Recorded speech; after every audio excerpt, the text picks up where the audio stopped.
बिस्मिल्लाहिर्रहमानिर्रहीम। अस्सलामुअलैकुम। परदेसी न्यूज़ में खुशामदीद। मैं हूँ साजिद अली। अल्हम्दुलिल्लाह सुम्मा अल्हम्दुलिल्लाह। आज से 2 दिन पहले मैं आप दोस्तों की दुआओं के साथ सऊदी अरब पहुँच चुका हूँ और ये वीडियो आप सऊदी अरब से ही देख रहे हैं। मैं उज़्बेकिस्तान के रास्ते शारजा से होकर सऊदी अरब के शहर रियाज़ आ गया हूँ। मुझे मेरा ये सफ़र कैसे रहा और किन चीज़ों की रिक्वायरमेंट होती है ताकि उन लोगों को आसानी मिल जाए जो दूसरे मुल्क से होकर सऊदी अरब का सफ़र कर रहे हैं। ये मुकम्मल मालूमात आपके साथ इस वीडियो में शेयर करूंगा। ये वीडियो आप अपने दोस्तों के साथ भी शेयर करें ताकि किसी भी हमारे परदेसी भाई को कोई मसला पेश ना आए। जो डॉक्यूमेंट्स रिक्वायरमेंट होंगे उसकी मुकम्मल मालूमात आपके साथ शेयर करूंगा।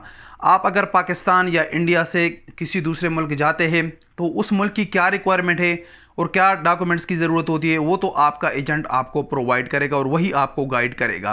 लेकिन मैं उस मुल्क से सऊदी अरब के लिए किन चीज़ों की रिक्वायरमेंट होती है वो मुकम्मल मालूमात आपके साथ शेयर करूंगा। मैंने जो रास्ता इख्तियार किया था वो था उज़्बेकिस्तान का, लेकिन अब उज़्बेकिस्तान के वीज़े पाकिस्तान और इंडिया के लिए बंद हैं, तो लोग अब दुबई, बहरीन, कतर या कीनिया के रास्ते सऊदी अरब का सफ़र कर रहे हैं। तमाम मुल्क सेम है, कोई मसला आपको किसी भी मुल्क में इंशाल्लाह पेश नहीं आएगा। आप सफ़र बआसानी कर सकते हैं, आपको परेशान होने की ज़रूरत नहीं है। सबसे पहले जो आपको जिस चीज़ की रिक्वायरमेंट है वो है आपने कम से कम 14 दिन किसी भी मुल्क में गुजारने हैं। ये आपने मजाक नहीं समझना। कुछ लोग कहते हैं कि ये मजाक है, आप 10 दिन भी गुजारे, 8 दिन भी गुजारे तो कोई भी नहीं पूछता। लेकिन भाई हम आए हैं, हमसे ताशकंद में भी हमारे पासपोर्ट पूरा चेक किया, स्टैंप जो लगे थे। उसके बाद शारजा में हमारे पासपोर्ट पर जो स्टैंप थे वो भी चेक किया, उन लोगों ने बिल्कुल काउंट किया।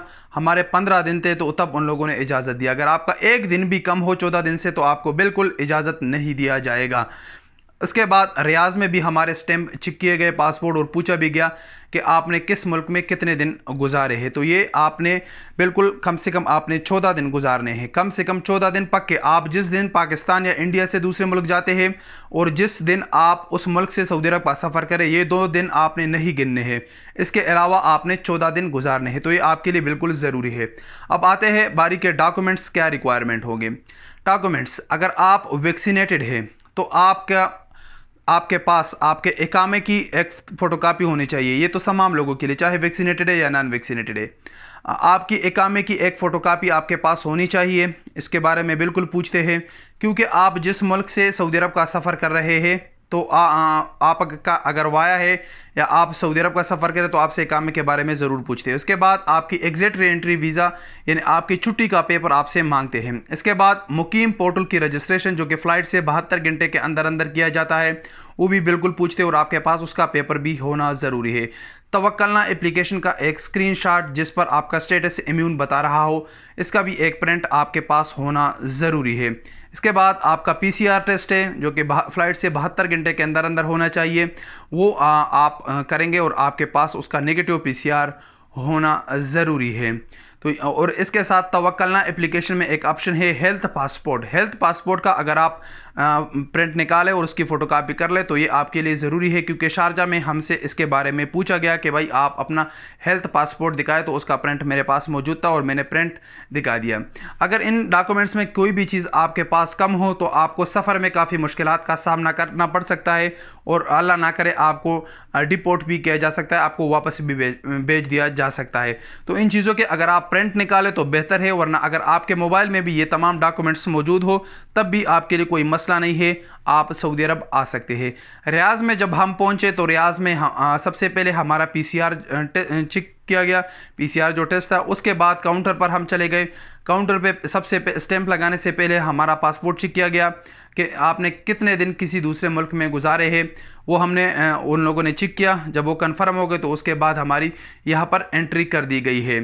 तो बाकी जो सफ़र है फ़्लाइट का वो बिल्कुल नॉर्मल, आप जब जैसे जाते हैं नॉर्मल दिनों में डायरेक्ट फ़्लाइट से या वाया फ़्लाइट से तो उस तरह है, लेकिन आपके पास ये डॉक्यूमेंट्स होना ज़रूरी है। बाकी आपको बिल्कुल परेशान होने की ज़रूरत नहीं है, कोई मसला इंशाल्लाह आपको पेश नहीं आएगा, आप बआसानी सफ़र कर सकते हैं। जो लोग इस वक्त दूसरे ममालिक में मौजूद है और आप अल्लाह ताला से उम्मीद रखें कि इंशाल्लाह अल्लाह करे कि फ़्लाइट्स भी जल्द अज जल्द बहाल हो जाए, जो कि बहुत सारे लोग ऐसे हैं जो पाबंदी वाले ममालिक में फंसे हैं, वो इस्तिताअत नहीं रख सकते तीसरे मुल्क से सऊदी अरब आने का, क्योंकि ख़र्चा काफ़ी ज़्यादा है।